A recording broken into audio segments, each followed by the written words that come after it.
Hello అండి, నమస్తే. అందరు బాగున్నారా? నేను మీ శైలజ. మనం రావినూతల సువర్ణాకన్నన్ గారు రచించిన నీ రాక కోసం నవల చదువుకుంటున్నాం కదా. రెండవ భాగంలో ఏం జరిగిందో చూద్దాం. చెప్పు, తప్పకుండా రమ్మని 3 సార్లు ఫోన్ చేసి తీరా వచ్చాక మోగనం పెట్టావేమిటి అన్నాడు రాంపండు మౌనంగా కూర్చున్న నర్మదను చూస్తూ.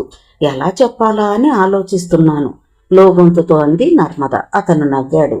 అంత ఆలోచించదగ్గ విషయమా అది? అయితే ఆలోచించు, రాంపండు చిరాగ్గా అందామె. లేకపోతే ఏమిటి నర్మదా, ఏదో ముఖ్యమైన విషయం మాట్లాడాలని నా ప్రాణం తీశావు. వచ్చి అరగంట అవుతున్నా ఇంతవరకు నోరు తెరవలేదు. పొద్దున్నుంచి ఆలోచించింది చాలేదా? విసుక్కున్నాడు అతను. ఆమె బేలగా చూసింది. అతను కరిగిపోయాడు. ఆమె కాస్త దగ్గరగా జరిగి, ఏమిటి నర్మదా, పెళ్లి చూపుల గురించేనా? చూసినంత మాత్రాన పెళ్ళైపోదుగా అన్నాడు అనునయంగా. అది కాదు రాంపండు, ఓ చిన్న ఇన్ఫర్మేషన్ కావాలి మెల్లగా అంది నర్మద. దేని గురించి? నీతో పాటు రమేష్ అనే అతను పనిచేస్తున్నాడు కదా, అతన్ని గురించి కొన్ని వివరాలు కావాలి. ఎందుకు? ఎందుకంటే డాడీ ఫ్రెండ్ కూతుర్ని అతనికి ఇవ్వాలి అనుకుంటున్నారు, అందుకని తడబడుతూ అంది నర్మద. రమ విషయం అతనికి చెప్పడం ఆమెకి ఇష్టం లేదు. అతని మొహం గంభీరంగా అయిపోయింది. అతన్ని గురించి ఎందుకు అడిగావో అర్థమైందిలే అన్నాడు సీరియస్గా. ఆమె కంగారుగా చూసింది. డాక్టర్ రఘునాథన్ గారి అమ్మాయిని రేప్ చేశాడు. ఆ విషయం నీకు తెలిసింది కదూ? గొంతు తగ్గించి మెల్లగా అన్నాడు అతను. ఆమె బిగుసుకుపోయింది. ఆ విషయం నీకెలా తెలిసింది? విస్మయంగా అడిగింది. తెలుసు, కానీ తెలియనట్లుగా ఉండిపోయాను. ఎందుకంటే ఆమె పెళ్లి కాని ఆడపిల్ల. రమేష్ని పిచ్చిగా ప్రేమించింది, అతను ప్రేమించాడు అనుకున్నారంతా. ఇంతలో ఏమైందో, ఆ మధ్య ఇద్దరూ గొడవ పడ్డారట. ఎడముఖం పెడముఖంగా ఉన్నారు, కానీ ఈ దారుణం ఎలా జరిగిందో మాత్రం అర్థం కావడం లేదు. అర్థమైనా చేసేదేం లేదు. అందుకే ఎవ్వరూ దాని గురించి మాట్లాడటం లేదు. వాళ్ళ పేరెంట్స్ కూడా కామ్గానే ఉన్నారు. అయినా ఎవరు మాత్రం ఇలాంటివి బయట పెట్టుకుంటారు అన్నాడు భారంగా. నర్మద మనసంతా వికలమైపోయింది. ఎవ్వరూ చూడలేదు. రమ గాని ఆమె తల్లిదండ్రులు గాని చెప్పలేదు. మరి అలాంటప్పుడు ఈ విషయం ఎంతమందికి ఎలా తెలిసింది అన్న ప్రశ్నే ఆమెని తెకమక పెట్టేస్తుంది. అదే రాంపండుని అడిగింది. పుట్టి నోటితోనే నమిలే ఈ జనాల నోటికి అటుకులు అందిస్తే నమలకుండా ఊరుకుంటారా? గోరంతలు కొండంతలు చేసి చెప్పుకుని ఆనందిస్తారు. అసలు ఇందులో ఎంత నిజముందో నువ్వే అడిగి చూడకూడదు? ఆ అమ్మాయి నీ ఫ్రెండేమోగా ఆతృతగా అన్నాడు. వాళ్ళ పేరెంట్స్ ఎంత అడిగినా చెప్పడం లేదట. అంతేకాదు గది తలుపులు మూసుకుని ఎవరిని రానివ్వడం లేదట. ఫోన్ కూడా తీయడం లేదు, దిగులుగా అంది నర్మద. అయితే కాలేజీకి కూడా వెళ్లడం లేదన్నమాట. కాలేజీకి ఏమిటి, గదిలోంచి బయటికే రావడం లేదంటే? ఫోన్లే నర్మద, మానుతున్న గాయాన్ని మళ్ళీ రేపటం ఎందుకు? రమేష్ ఎలాంటివాడో అందరికీ తెలుసు.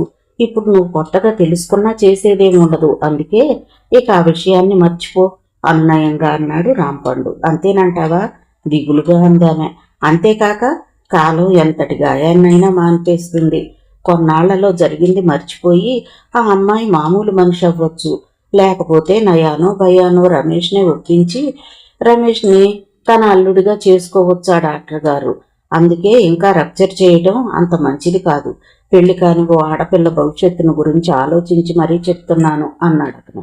ఓ, అందరు యువకులు నీలాంటి వాళ్ళైతే ఎంత బాగుండు రాంపండు, ఆరాధనగా అతని కళ్ళల్లోకి చూస్తూ అంది నర్మద. అతను సమ్మోహనంగా నవ్వాడు. రాంపండు, మరో విషయం అతనికేసి ఓరగా చూస్తూ అంది నర్మద. ఏమిటో? నువ్వు పేరు మార్చుకోవద్దు, రాంపండే బాగుంది అంది హాయిగా నవ్వేస్తూ. అతను విస్మయంగా చూశాడు. అదేమిటి అన్నాడు ఆశ్చర్యంగా. రాంపండు అన్న పేరుని ఆమె విక్రించడమే కాదు, అసహ్యించుకునేది కూడా. పొరపాటున కూడా తన పేరుతో పిలిచేది కాదు. అలాంటిది ఇప్పుడు పేరు పెట్టి పిలవడమే కాక రాంపండు అన్న పేరే బాగుందనేసరికి ఒక్క క్షణం అయోమయంలో పడ్డాడు కూడా. నర్మద మొహంలో నీలి నెడలు ఆక్రమించాయి. కళ్ళల్లో నీళ్లు తిరిగాయి. ఆమె ధోరణి చూసి హడలిపోయాడు రాంపండు. ఏమైంది నర్మద అన్నాడు ఆతృతగా. అంతే, 2 చేతుల్లోనూ ముఖాన్ని దాచుకుని బావురుమంది నర్మద. అతను కంగారు పడిపోయాడు. ఏమిటిది? ఏం జరిగిందో చెప్పకుండా అలా బాధపడితే నాకెలా తెలుస్తుంది? మీ వాళ్ళు ఏమైనా అన్నారా? ఆమె మొహం నుంచి చేతులు తీసేసి కర్చీఫ్తో కళ్ళు తుడుస్తూ అన్నాడు. ఏడుపుని ఆపుకోవాలని ప్రయత్నిస్తూ అంది నర్మద. మళ్ళీ పెళ్లివారి దగ్గర నుంచి ఏమైనా న్యూస్ వచ్చిందా? మరి నాకు పెద్ద ఆపదొచ్చి పడింది రాంపండు, దుఃఖాన్ని దిగమింగుతూ అంది నర్మద. అతను తుళ్ళిపడ్డాడు. ఏం జరిగింది నర్మదా అన్నాడు ఆమెను కుదిపేస్తూ. నీకు ధనుంజయ్ తెలుసుగా, అదే ఆ రోజు బాల్ కోసం వచ్చాడన్నావు, అతనేగా. మళ్ళీ కనిపించి పలకరించాడా? ఆమె మాట పూర్తి కాకుండానే కోపంగా అడిగాడు రాంపండు. అదిగో, అనవసరంగా ఆవేశపడకు, నే చెప్పేది జాగ్రత్తగా విను. అంతేకాదు, నువ్వు నాకు ప్రామిస్ కూడా చెయ్యాలి, గంభీరంగా అంది నర్మద. చెప్పు, ఏమిటి? దుష్టులకు దూరంగా ఉండాలని, బురదలో రాయి వెయ్యకూడదని నీకు తెలుసుగా. అబ్బబ్బా, ఈ ఉపోద్ఘాతమంతా ఏమిటి నర్మదా? విషయం చెప్పు అసహనంగా అన్నాడు రాంపండు. విషయం చెప్పడానికే ఈ ఉపోద్ఘాతం. చెప్పు, నువ్వు ఆవేశపడొద్దు. ఆ ధనుంజయ్ జోలికి అస్సలు వెళ్ళొద్దు. ధనుంజయ్ జోలిగా? నేనా? పెద్దగా నవ్వాడతను. కానీ నర్మద నవ్వలేదు. నేను అడిగిన దానికి జవాబు చెప్పు. అతనితో గొడవ పడవుగా? సీరియస్గా అడిగింది. ఏమనుకున్నాడో? సరే అన్నట్లుగా తలూపాడతను. అప్పుడు ధనుంజయ్ గురించి అంతా చెప్పేసింది నర్మద. అంతా విన్న రాంపండుకి నోట మాట రాలేదు. కొన్ని క్షణాల తర్వాత కళ్ళు ఎర్రబడ్డాయి, పిడికిళ్ళు బిగుసుకున్నాయి. గబాలన లేచి, రాస్కెల్, ఎంత ధైర్యం! ఇప్పుడే వెళ్ళి పోలీస్ కంప్లైంట్ ఇద్దాం. ఆ పద అంటూ ఆవేశంతో ఊగిపోయాడు. అతని ఆవేశం చూశాక అతనితో విషయం ఎందుకు చెప్పానా అని బాధపడింది నర్మద. ఆ మాటే సీరియస్గా అని విసురుగా వెళ్లబోయింది. ఆమె మొహం చూసిన రాంపండు కూలైపోయాడు. సారీ, నిన్నేదో అన్నాడనేసరికి కోపం ఆపుకోలేకపోయాను. అయినా గోండా వెధవ, వాడితో మనకెందుకు గాని, దూరంగా ఉంటే సరి. ఈసారి ఫోన్ చేస్తే మాట్లాడకు అన్నాడు. తర్వాత మంచిగా అతని నుంచి తప్పించుకోవటం ఎలా అని చాలాసేపు ఆలోచించారిద్దరు. అసలు వాడి నివాసం ఎక్కడా, ఏం చేస్తుంటాడు, అతనికి అండ ఎవరు, అతను ఎవరి మాటలు వింటాడు, ఇలాంటి అన్నీ తెలుసుకుంటాను. దాన్ని బట్టి ఏం చేయాలన్నది నిర్ణయిద్దాం అన్నాడు రాంపండు. అతని మాటలు ఆమెకెంతో ధైర్యాన్ని ఇచ్చాయి. థ్యాంక్ యూ రాంపండు, అంతా నీకు చెప్పేశాక నా మనసంతా తేలిగ్గా అయిపోయింది అంది తృప్తిగా. అప్పుడే ఎవరివో మాటలు వినిపించి చివ్వున తల తిప్పి చూశారిద్దరు. దూరంగా ధనుంజయ్, అతని మనుషులు ముగ్గురు కలిసి అటుకేసే వస్తూ కనిపించారు. అతన్ని చూడగానే నర్మద మొహం పాలిపోయింది. రాంపండు మొహం ఎర్రబడింది. ధనుంజయ్ వాళ్లకు దగ్గరగా వచ్చి ఆగాడు. నర్మద గబాలన లేచి నిలబడింది. హాయ్ అన్నాడతను సన్నగా నవ్వుతూ. ఎందుకో నర్మద గుండె వేగంగా కొట్టుకుంటోంది. హలో, ఈసారి కాస్త గట్టిగా అన్నాడతను. ఆమె వెరుగ్గా అతని కళ్ళల్లోకి చూసింది. హఠాత్తుగా ఆమె ఒంట్లోని శక్తినంతా ఎవరో లాగేసినట్లు ఒళ్లంతా నిస్సత్తువుగా అయిపోయింది. చెవుల్లో హోరు మొదలైంది. నిల్చోలేనట్లు అక్కడే కుప్పకూలిపోయింది. అనుకోని ఈ సంఘటనకి బెత్తరపోయాడు ధనుంజయ్. వాట్ హ్యాపెండ్ అంటూ దగ్గరకొచ్చాడు. అయితే నర్మద మాట్లాడే స్థితిలో లేదు.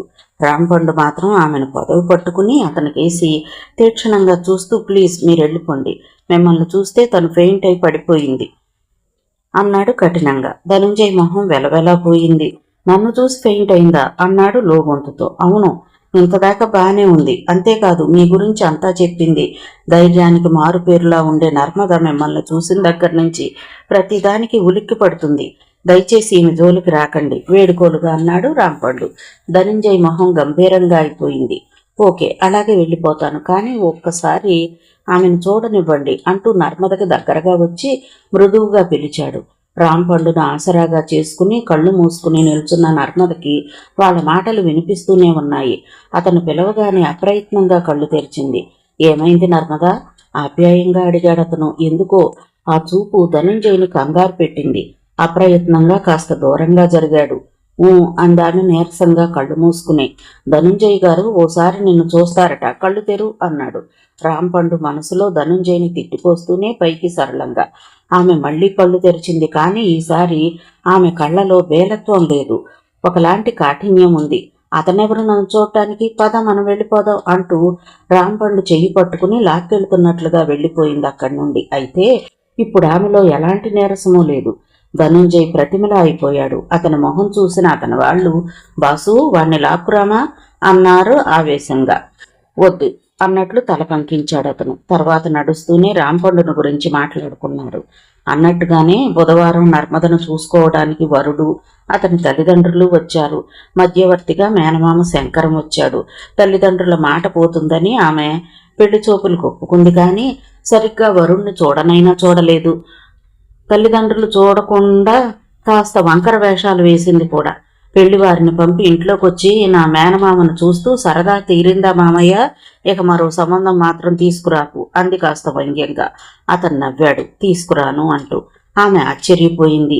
ఈ పెళ్లి చూపులు నాకిష్టం లేదని అమ్మ చెప్పినట్లుగా ఉంది. ఇక రాంపండు విషయం కూడా చెప్పేయాలి అని గట్టిగా నిర్ణయించుకుంది. ఆ రాత్రి భోజనాల దగ్గర పెళ్లివారి గురించి శంకరం ఓదర కొట్టేస్తున్నాడు. తల్లిదండ్రులు ఆనందంగా వింటున్నారు.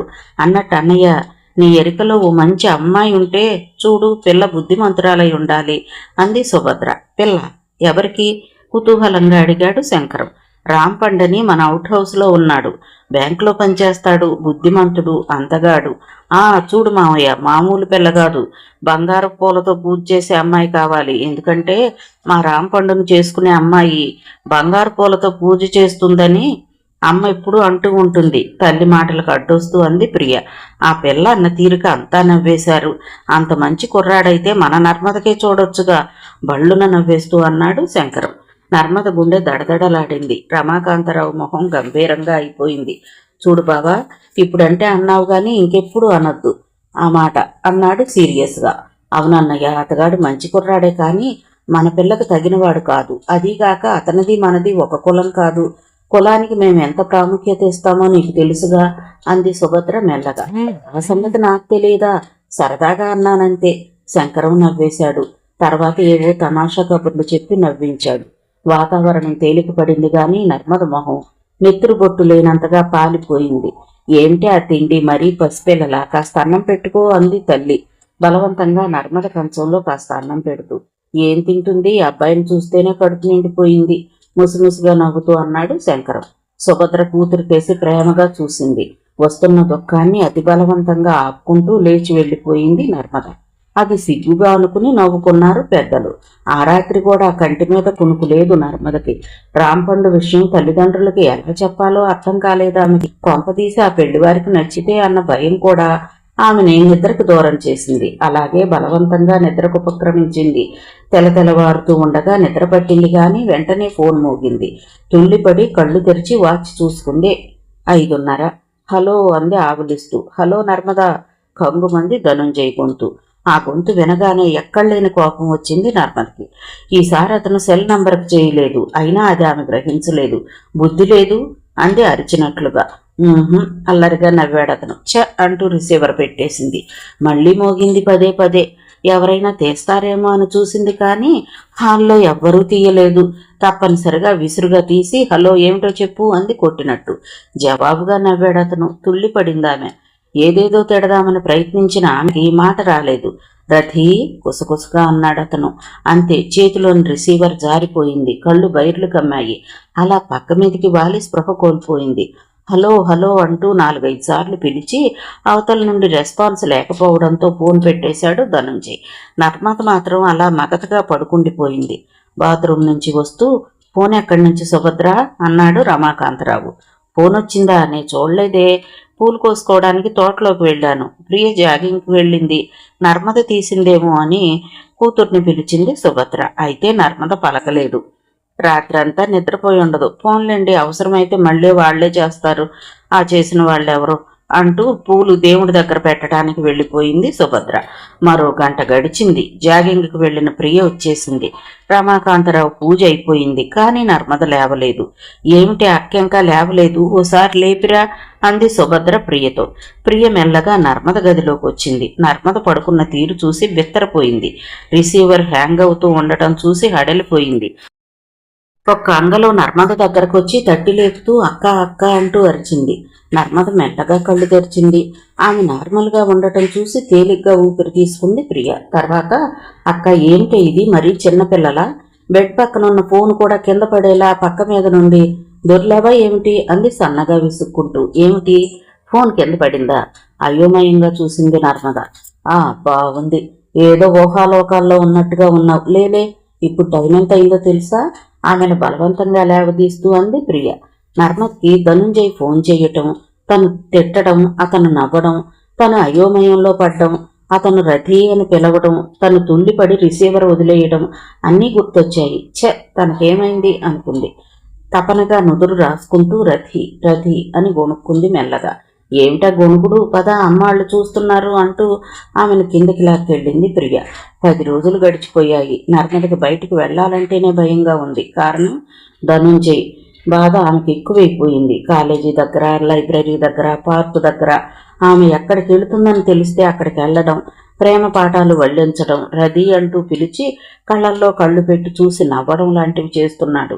ఇదంతా చాలా ఇబ్బందిగా ఉంది నర్మదకి. దానికి తోడు రమ కాలేజీ మానేసిందని తెలిసాక ఆమె మనసులో లేదు.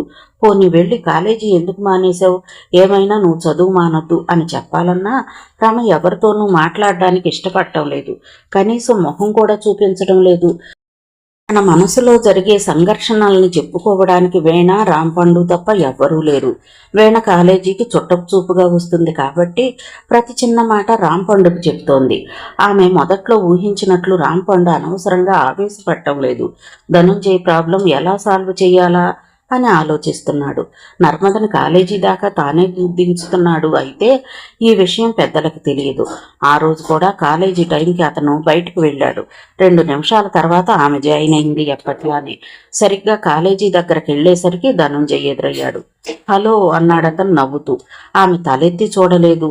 హలో అనేసి పరుగులాంటి నడకతో లోపలికి నడిచింది. ధనుంజయ్ మౌనంగా వెళ్ళిపోయాడు. వాళ్ళిద్దరినీ ఓసారి మార్చి చూశాడు రాంపండు. ఆమె అతన్ని విపరీతంగా హెడ్ చేస్తున్నా అతని కేసి కోపంగా చూడదు. అతను నవ్వితే ఆమె ముడుచుకుపోతుంది. అతను సరళంగా మాట్లాడితే చాలా అప్సెట్ అయిపోతుంది. ఫెయింట్ అయిన రోజులు కూడా ఉన్నాయి. ఇదంతా గమనించిన రాంపండుకి మతిపోతోంది. ఆమెతో పాటు లోపలికి వస్తూ అదే అడిగాడు నర్మదని. ఆమె దీనంగా చూసింది అతని కేసి. అదే అర్థం కావడం లేదు రాంపండు. అతనంటే నాకు అసహ్యం. అతని ప్రవర్తన అంటే చిరాకు. అతని ఉనికే ముళ్ళకంపలా అనిపిస్తుంది. కానీ అతను నవ్వినా, రతి అని పిలిచినా ఒళ్ళంతా నీరసం ఆవహించేస్తుంది. కళ్ళు తిరుగుతున్నాయి. భూమి కదులుతున్నట్లు అనిపిస్తుంది. అతను గోండానే కాదు, మంత్రగాడు కూడానేమో అనిపిస్తుంది. నా మీద కన్ను వేసి నాకేదో చేతబడి చేశాడేమో. భయంగా ఉంది రాంపండు అంది బేలగా. ఆమెను చూస్తుంటే జాలేసింది అతనికి. ధనుంజయ్ మీద కోపం వచ్చింది. నర్మదా, ఇక లాభం లేదు. అతన్ని గురించి మీ డాడీకి చెప్పేద్దాం అన్నాడు. అమ్మో వద్దు, అలా అయితే పెద్ద గొడవ అవుతుంది. డాడీ అతన్ని జైలుకి పంపించగలరేమో కానీ అతనిలో ఉన్న అహాన్ని, క్రూరత్వాన్ని ఏం చేయలేరు. 4 రోజులు జైల్లో ఉండి బయటకు వచ్చాక నా మీద మరింత కక్ష కడతాడు. అమ్మ అయితే గడప కదలనీయదు భయంగా అంది నర్మద. అయితే ఏం చేద్దాం? ఏం చేసినా ఆలోచించి మరీ చెయ్యాలి. అతని గురించిన వివరాలు ఇంకేం తెలియలేదుగా. లేదు, అతను వైజాగ్ నుంచి సంవత్సరం క్రితమే వచ్చాడని, బాగా చదువుకున్నవాడని మాత్రమే తెలిసింది. కానీ అంత చదువుకున్నవాడు ఎలా ఎందుకు తయారయ్యాడో, అసలు ఇక్కడికి ఎందుకు వచ్చాడో తెలియదు. ఏదో ఆలోచిస్తూ అన్నాడు రాంపండు. సరే నువ్వెళ్ళు, టైం అయింది అంది నర్మద వాచ్ చూసుకుంటూ. అతను వెళ్ళిపోయాడు. ఆమె క్లాసులోకి వెళ్ళినా ఏమీ చదవలేకపోతోంది. హాయిగా నిశ్చింతగా ఆడుతూ పాడుతూ గడిపే తనకి శనిలా దాపురించాడు ఈ ధనుంజయ్ గాడు. అసలు అతన్ని చూసి తానెందుకు అంతలా భయపడుతోంది? అల్లరి పెట్టే అబ్బాయిలకి ఎన్నిసార్లు బుద్ధి చెప్పలేదు? మరి ఇతని విషయంలో ఎంత చేతగాని దానిలా ఎందుకు ఊరుకుంటుంది అనుకుంది తపనగా. హఠాత్తుగా ఆమెకొచ్చిన కల గుర్తొచ్చి ఒళ్ళు జలధరించింది. తర్వాత ఆలోచించి ఓ నిర్ణయం తీసుకుంది. ఈసారి అతను కనిపించి ప్రేమాదోమ అంటే అనునయంగా చెప్పాలి. తాను రాంపండు ప్రేమించుకున్నామని, పెళ్లి చేసుకోబోతున్నామని కూడా చెప్పేయాలి. నయాన వినకపోతే డాడీకి చెప్పి కటకటాల వెనక తోయించేయాలి. ఇలా అనుకున్నాక కాస్త తేలిగ్గా అనిపించింది నర్మదకి. అయితే వారం రోజులు అతను కనిపించలేదు. అమ్మయ్య అనుకున్నా అతను ఎందుకు రాలేదా అన్న విస్మయం మాత్రం పోలేదు. ఏదేమైనా ఆమె మనసు కాస్త తేలిక పడింది. అంతేకాదు, ఏ క్షణాన పెళ్లివారు లగ్నాలు పెట్టించమంటారో అని హడలిపోతున్న ఆమెకి జాతకాలు కుదరలేదన్న వార్త పన్నీటి జల్లులా అనిపించింది. రాంపండు కూడా హాయిగా ఉంది. నర్మద ఎప్పట్లా హాయిగా తిరుగుతుంది. అయితే వీణ రమ గురించి రోజుకో న్యూస్ చెప్తోంది ఫోన్ చేసి. రమ మొదటిసారిగా బయటికెళ్ళిందని, కాలేజీకి పేపర్స్ ఏవో పంపిందని, ఆమె ఆరోగ్యం దెబ్బతిందని, ఓ 6 నెలలు ఊళ్ళు వస్తారని, ఇలా ఏదో ఒకటి చెప్తూనే ఉంది. ఆ రోజు సాయంత్రం సూపర్ మార్కెట్లో ఏదో కొనుక్కుని బయటకు వచ్చిన నర్మద అక్కడ ధనుంజయ్ని చూసి బెత్తరిపోయింది. హాయ్ అన్నాడు అతను ఎప్పట్లా నవ్వుతూనే. అయితే ఆమె తల దించుకుని వెళ్లబోయింది. కానీ అతను వెళ్లనివ్వలేదు. నీతో మాట్లాడాలి అంటూ బలవంతంగా కాస్త అవతలగా ఉన్న లేక్ దగ్గరకు తీసుకెళ్లాడు. నిర్మానుష్యంగా ఉన్న ఆ ప్రదేశం చూసి కాస్త భయంగా అనిపించినా తాను చెప్పాలనుకున్నవన్నీ అప్పుడు చెప్పేయాలని, తన జోలికి రావద్దని వేడుకోవాలని నిర్ణయించుకుని అతనితో పాటుగా నడిచింది. ఇద్దరూ ఓ చోట కూర్చున్నారు. అతని కళ్ళు ఆమెను ఆరాధనగా చూస్తున్నాయి. ఆమె మాత్రం నీళ్లలోకి చూస్తుంది. సారీ, నిన్ను బలవంతంగా తీసుకురాక తప్పలేదు అన్నాడు అతను సంభాషణకు నాందీగా. బలవంతంగా కాదు, నేను కావాలనే నీతో వచ్చాను. నీతో కొన్ని విషయాలు మాట్లాడాలి అంది నర్మద గంభీరంగా. ఏమిటి రథి అన్నాడతను మృదువుగా. ఆమె మొహం గంభీరంగా అయిపోయింది. ఇదే నేను నీతో మాట్లాడాలనుకున్న మొదటి విషయం ఇదే. నా పేరు నర్మద. నువ్వు రది గిది అని పిలుస్తావెందుకు అంది చిరాగ్గా. అతను నవ్వాడు. నీ పేరు నర్మద అంటే చక్కని నది పేరు. నీకు నదులన్నా అడవులన్నా చాలా ఇష్టమని విన్నాను. అఫ్కోర్స్ నాకు ఇష్టమేననుకో, కానీ నాకు నర్మద కన్నా భగీరథి పేరంటే చాలా ఇష్టం. ఎంచక్కా ముద్దుగా రథి అని పిలుచుకోవచ్చు అన్నాడు నవ్వుతూనే. నర్మదకి కోపం వచ్చేసింది. నీకిష్టమైన పేరుతో పిలవడానికి నేను నీ మేనత్త కూతుర్నా మేనమామ కూతుర్నా లేకపోతే అక్కనా చెల్లెల్నా అంటూ కస్సుమంది. అవేం కాదు, నా ప్రాణానివి, నా ఆశలకి రూపానివి, నా పాటలకి పల్లవి, ఇంకా చెప్పాలంటే నా ఊపిరివి ఒకలాంటి ఉద్వేగంగా అన్నాడతను. ఆమెకేం చెప్పాలో తోచలేదు. తర్వాత ప్లీజ్ ధనుంజయ్, నీ మూలంగా నేను మనశ్శాంతిని కోల్పోతున్నాను. నిజం చెప్తున్నాను, నిన్ను ప్రేమించలేను. ఎందుకంటే నేను రాంపండు ప్రేమించుకున్నాం. రేపో మాపో పెళ్లి కూడా చేసుకోవాలనుకుంటున్నాం. ప్రేమికులను విడదీయడం నీకు న్యాయం కాదు అంటూ ఎన్నో విధాలుగా చెప్పింది. అయినా అతను వినిపించుకోలేదు. పైగా ఆ రాంపండున అతన్ని చేసుకుంటే నీ జీవితం నరకప్రాయమవుతుంది. అతన్ని గురించి నీకు తెలియదు అంటూ రాంపండు గురించి ఏవేవో కథలు చెప్పాడు. నువ్వు లేందే నేను బతకలేనన్నాడు. నువ్వు కాదంటే నిన్ను చంపి నేను చూస్తానన్నాడు. అతని ఆవేశం చూసి నీరసించిపోయినా క్రమేపీ ఒకలాంటి మొండి ధైర్యం వచ్చేసింది నర్మదకి. సరే, అలాగే ఆలోచిస్తూ ఉండు, నీ కర్మ అంటూ లేచింది. అతను లేచి ఆమె చెయ్యి పట్టుకుని రథి అన్నాడు మెల్లగా. ఓసారి అతని కేసి చూసిన నర్మద గొళ్ళు అదోలా జలధరించింది.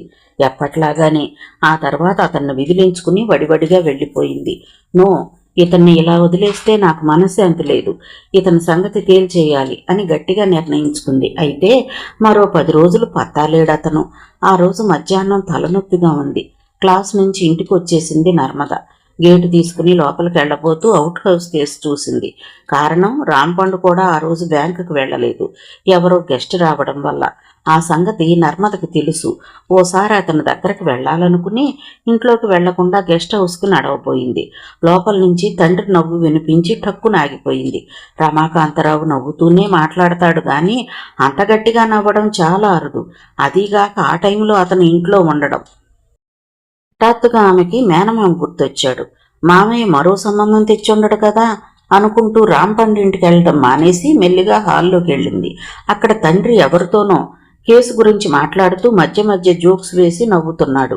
తండ్రిని అంతగా ఆకట్టుకున్న ఆ క్లయింట్ ఎవరా అని ఆశ్చర్యంగా చూసింది నర్మద.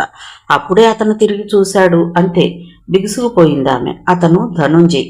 ఎవరినైతే అసహించుకుంటుందో, ఆ వ్యక్తికి దూరంగా పారిపోవాలనుకుంటుందో, ఎవరి మాటలు వినడానికి ఇబ్బంది పడుతుందో ఆ వ్యక్తి సరాసరి తన ఇంటికే వచ్చి తన తండ్రితో కులాసా కబుర్లు చెప్తుంటే భరించలేకపోయింది నర్మద. ఆవేశంగా ఏదో అనబోయింది. నర్మదా, ఓసారి ఇలా రామ్మా అని తండ్రి పిలవడంతో తన ముఖభావాలను మార్చుకుంటూ వెళ్ళింది. నర్మదా, ఇతను డాక్టర్ ధనుంజయ్, నా కొత్త క్లయింట్. మంచి ఆర్టిస్టు. ఇతను గీసిన చిత్రాలకి నేషనల్ అవార్డ్స్ కూడా వచ్చాయి. డాక్టర్ ధనుంజయ్, తను నర్మద, మా పెద్దమ్మాయి, ఎంకామ్ చదువుతోంది. తనకి చిత్రలేఖనం అంటే మహా ఇష్టం. నాలాగే ఉత్సాహంగా పరిచయ వాక్యాలు పలికాడు Ramakantarao. Hello, nice to meet you లేచి వినయంగా అన్నాడు ధనుంజయ్ ఆమెను అప్పుడే చూస్తున్నట్లు. హలో తడబడుతూ 2 చేతులు జోడించింది నర్మద. 2 నిమిషాల తర్వాత లేచి, నేను వస్తాను సార్, మళ్ళీ కలుస్తాను అన్నాడు ధనుంజయ్. ఓకే, మీరింక దాని గురించి మర్చిపోండి, అదంతా నే చూసుకుంటాను. తను లేచి అతనికి చెయ్యి అందించాడు రమాకాంతరావు. నర్మదకు కూడా చెప్పి బయటకు నడిచాడు ధనుంజయ్. గబాల్న తండ్రి దగ్గరకు వచ్చింది నర్మద. అంతవరకు అతి ప్రయాసగా ఆపుకున్న కుతూహలం ఇక ఆగనంది. ధనుంజయ్ మీదున్న కోపం రెట్టింపైంది ఆమెకు. డాడీ, ఇతను చెప్పానుగా నర్మద, నా క్లయింట్ చాలా మంచివాడు అన్నాడు రమాకాంతరావు ఏదో ఆలోచిస్తూ. మంచివాడా? అవునమ్మా నర్మద, వైజాగ్లో మన బంధ అంకుల్ లేరు, వాళ్ళకి దూరపు బంధువట. ఢిల్లీలో సర్జరీ చేశాట. అంతేకాదు సర్జరీలో అతనికి గోల్డ్ మెడల్ కూడా వచ్చింది. వస్తూనే గడగడా చెప్పేసింది సుభద్ర. తల్లి కూడా అతనితో మాట్లాడిందని తెలిసి బెత్తరపోయింది నర్మద. అంటే అతగాడు తెలివిగా వీళ్ళిద్దరినీ మంచి చేసుకున్నాడన్నమాట అనుకుంటూ మనసులోనే పళ్ళు నూరుకుంది. ఏమిటి, అతను క్లయింట్గా వచ్చాడా లేకపోతే సొంత డబ్బా వాయించుకోవడానికి వచ్చాడా అంది వ్యంగ్యంగా. అతనే సొంత డబ్బా వాయించుకోలేదు. నిన్న కోర్టుకొచ్చి డాడీని కలిసి తనని తాను పరిచయం చేసుకుని బందా అంకుల్ పేరు చెప్పాడట. రాత్రి డాడీ బందా గారికి ఫోన్ చేస్తే అతని గురించి గొప్పగా చెప్పారట అంది సుభద్ర. ఇంతకీ ఏమిటతని కేసు? ఆడపిల్లలను అల్లరి పెట్టాడనా వ్యంగ్యంగా అంది నర్మద. అరే, నీకెలా తెలిసింది? విస్తుపోయినట్లుగా అన్నాడు రమాకాంతరావు. ఈసారి నర్మద విస్తుపోయింది. ఆమె తమాషాగా అందే కానీ నిజంగా అమ్మాయిల గొడవ అనుకోలేదు. ఆ విషయం తెలియగానే ఆమె మొహం కఠినంగా అయిపోయింది. డాడీ, నాకు ఒక విషయం చాలా ఆశ్చర్యంగా ఉంది అంది సాధ్యమైనంత సరళంగా. ఏంటమ్మాది? నవ్వుతూ చూశాడాయన. మీరు పెద్ద క్రిమినల్ లాయరు. ఈ పాటి కేసుల గురించి వినడానికి కూడా ఇష్టపడరు. అలాంటిది ఈ రోడ్ సైడ్ రోమియో కేసును వాదించడానికి ఒప్పుకున్నారంటే నేను నమ్మలేకపోతున్నాను. దీనికి తోడు క్లయింట్స్ ఉన్న ఛాయలకే రాని అమ్మ అతగాడి దగ్గరకొచ్చి కబుర్లు చెప్పడం. ఓ, అసలు ఏమైంది మీకు అంది నర్మద అయోమయంగా. రమాకాంతరావు భార్య కేసు చూశాడు. ఆమె ముసిముసిగా నవ్వింది. ఇదేం అర్థం కాలేదు నర్మదకి. ఇదంతా లోపల నుంచి గమనిస్తున్న ప్రియ రంగప్రవేశం చేస్తూ, ఇంకా అర్థం కాలేదా? ఆ ధనుంజయ్ మనాళ్ళ అబ్బాయేనట. అమ్మా నాన్నలకు అతను చాలా బాగా నచ్చాడు అంది. నర్మద నెత్తిన పిడుగు పడినట్లుగా చూసింది. వెంటనే వెర్రి ఆవేశం వచ్చింది. వాట్? ఆ రౌడీకి, ఆ జులాయి వెదవికి ఆడపిల్లల్ని ఆటబొమ్మలుగాను విలాస వస్తువులుగాను చూసే ఓ దరిద్రుడికి నన్నిచ్చి చేస్తారా అరిచినట్లుగా ఉంది. ఆ అరుపుకి, ఆ మాట్లాడిన తీరుకి బెత్తరపోయారు పేరెంట్స్. నర్మద, మర్డర్ చేసిన వాడిని కూడా నా క్లయింట్ గురించి ఇంత దారుణంగా మాట్లాడను. ఎవరైనా మాట్లాడినా సహించను. అయినా అతని గురించి నీకేం తెలుసని అలా మాట్లాడాలి? ఎవరో గిట్టని వాళ్ళు అతని మీద కేసు పెట్టినంత మాత్రాన అతను దోషి అయిపోతాడా? ఎవరి గురించైనా మాట్లాడేటప్పుడు కాస్త ముందు వెనక ఆలోచించి మాట్లాడు ఎన్నడూ లేనంత కఠినంగా అన్నాడు రమాకాంతరావు. నర్మద మొహంలో నెత్తురు బొట్టు లేదు. వస్తున్న దుఃఖాన్ని బలవంతంగా ఆపుకుంటూ తన గదిలోకి వెళ్ళిపోయింది. ఓసారి తల్లిదండ్రుల కేసు చూసి అక్కను అనుసరించింది ప్రియ. మంచం మీద వాలి కళ్ళు మూసుకున్న నర్మద కళ్ళలో నీళ్లూరి చెంపల్ని దడిపేస్తున్నాయి. చెల్లెలు రావడం గమనించి, ఏమిటే ప్రియ ఇదంతా అంది గద్గద స్వరంతో. ఏమిటో అక్క, నాకు అర్థం కావడం లేదు బేలగా అంది ప్రియ. అతని గురించి నువ్వు విన్నావుగా, అమ్మకి చెప్పకపోయావా? చెప్పాను, కానీ అదంతా గిట్టని వాళ్ళ కుట్ర అంది. అయినా అతని గురించి నువ్వేం పట్టించుకోకు. లాయర్గా డాడీ అతనికి చెయ్యాల్సింది చేస్తారు, కానీ నీకు ఇష్టం లేకపోయినా అతగాడికి నిన్నిచ్చి చెయ్యరు అన్నట్లు నీకు తెలుసా? వారం రోజుల్లో రాంపండు ఇల్లు ఖాళీ చేసి వెళ్ళిపోతున్నాడు. గొంతు తగ్గించి మెల్లగా అంది ప్రియ. వాట్? గబాలన లేచి కూర్చుంది నర్మద. అవునక్క, వాళ్ళ అమ్మగారి హెల్త్ బాగాలేదట. అందుకే 2 నెలలు సెలవు తీసుకుని వాళ్ళ ఊరే ట్రాన్స్ఫర్ చేయించుకుంటాడట. నీకోసం 2-3 సార్లు అడిగాడు. మధ్యాహ్నం ఆఫీస్ పని మీద ఎక్కడికో వెళ్ళాడు. రేపు గాని రాడు. రేపు సాయంత్రం నిన్ను పార్కుకి తప్పకుండా రమ్మని చెప్పాడు అంది ప్రియ. నర్మద మొహం వెలాతెలాపోయింది. ఈ పరిస్థితిలో రాంపండు గురించి మమ్మీ వాళ్ళకి ఎలా చెప్పడం? ఒకవేళ చెప్తే మాత్రం వాళ్ళు ఒప్పుకుంటారా? అలా అని తన ప్రాణాధికంగా ప్రేమించిన రాంపండును వదులుకుంటుందా? No, not at all. పెద్దలు ఒప్పుకోకపోతే తాను బయటికెళ్ళి మరీ చేసుకుంటుంది అంతే అనుకుంది గట్టిగా. ఆదివారం సాయంత్రం 5 గంటలు కావస్తుంది. ఆ రోజు మధ్యాహ్నం 3 వచ్చేశాడు రాంపండు. వచ్చిన దగ్గర నుండి నర్మద కోసం చూస్తున్నాడు. ఇంట్లోకి వస్తూ గుమ్మంలో కనిపించిన నర్మదకి మెల్లగా సైగ చేసి చెప్పాడు. అయినా ఆమె రాలేదు. నిజానికి నర్మద అతని దగ్గరికి వెళ్లాలనుకున్నా తన పెళ్లి విషయం మాట్లాడాలని అనుకోవడం వల్ల పార్కుకు వెళ్లాలని నిర్ణయించుకుంది. అందుకే చకచకా రెడీ అయింది. రమాకాంతరావు, సుభద్ర అప్పుడే ఏదో పార్టీకని వెళ్లారు. ప్రియ గదిలో టీవీ చూడడంలో మునిగిపోయింది. అప్పుడే ఫోన్ మోగింది. నర్మద రిసీవర్ తీసి హలో అంది మెల్లగా.